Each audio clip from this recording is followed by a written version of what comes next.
Colombia বলে একটা normal team ছিল, যার সাথে ব্রাজিল 90 মিনিটে ড্র করছিল, কোনো গোল করছিল না।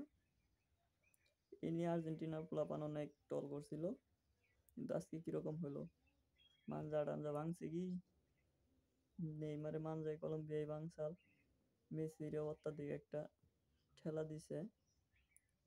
আর আজকে আর্জেন্টিনা হলান কি কবা, জিতছ ঠিক আছে, লাস্টে 30 মিনিটে যায় জিতছ, 90 মিনিটে জিতা হা নাই, লাস্টে 30 মিনিট যদি ব্রাজিল পাইতো তাহলে ব্রাজিলও জিততে পারতো।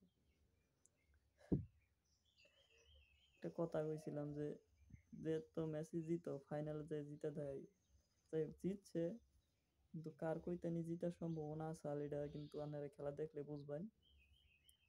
কলম্বিয়া যেটি অ্যাটাক দিছে আর যেটি বল পাস, আর্জেন্টিনা তিনটায় মানে এতিরি বল পাস, মানে 3টা ম্যাচ যে খেলছে 3টা ম্যাচ খেলছে এতিরি বল পাস দেয়নি, এরকম ভালো খেলছে।